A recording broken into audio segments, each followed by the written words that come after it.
chance. I've been more than reasonable. Fetchez la vache. Quoi? Fetchez la vache. If you do not agree to my commands, then I shall... Jesus Christ! G'day and welcome to Dodge This, the channel that's all about things Guild Wars 2. This is Kaaboose speaking. Sorry for those of you who aren't Monty Python fans, but I couldn't help but show off the Trebuchet's alternate fire and the cow finisher. I had so much fun with those in World vs. World, which is what we're going to be talking about today.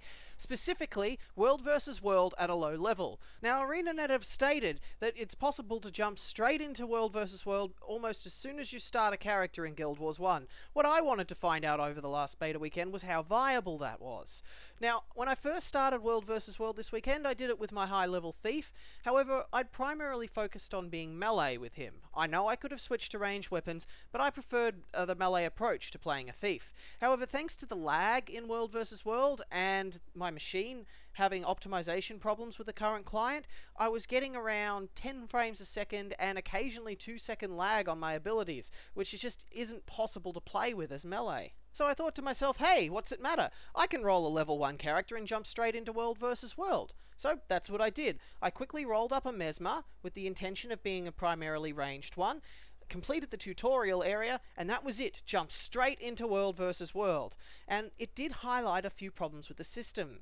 The first problem I encountered was unlocking my weapon skills. Now, I didn't notice this until I entered World vs. World, but you only gain progress towards unlocking more skills when you score a kill with that weapon, and kills don't happen all that often in World vs. World.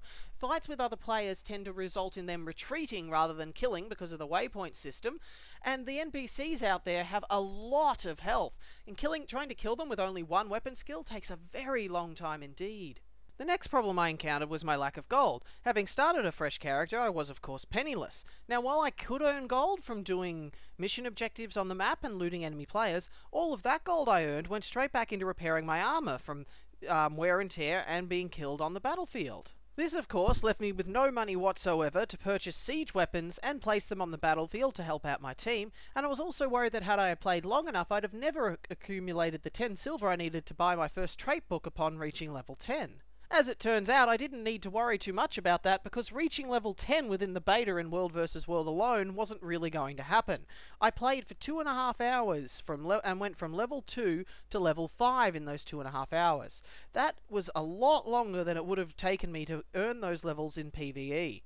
Now, I never expected to level in World vs. World as fast as I would have in PvE. However, the discrepancy between the two seems to be far too great for it to be a viable option to level from 1 to 80 in PvP alone. Now, that's all the bad stuff out of the way. Let's talk about the good stuff. For the most part, I was able to play as a low-level character in World vs. World and still feel like that I was helping my team. Whilst I couldn't buy any siege weapon plans because of my lack of cash, nothing stopped me from collecting supplies and assisting in the building of siege weapons that other characters had placed. As for how much I contributed towards our team's overall progress is really difficult to say because, overall, we didn't have any. In the 2.5 hours we were playing, the map points, while they changed, at the end were exactly the same as they were when I started playing. We did take points, we did destroy a fort, and recapture it in our own name, however these were promptly taken back. I suppose it didn't help we were fighting two sides at once. Every time we pushed one side back, the other would have gained a foothold. I guess that's one of the things about the World vs. World being 3 armies fighting rather than 2. At one point we were pushed back to our last remaining fort by the Red Army, and they were coming in for the kill. However, while this was happening, we were no longer pressuring the blue side, and they came forward and met the Red Army midfield. The two sides clashed, bled each other for a bit, and whilst that was happening, we regained a foothold in the fort. Once the two sides were weak enough, we went out and mopped them both up. After this, we were not only able to push the blue all the way back to their fort, but actually successfully bring it down and control it ourselves. However, while this was happening, the red once again gained foothold in our lands and started assaulting our original fort. We went back to defend it, and while this was happening, the blue returned and took back their fort.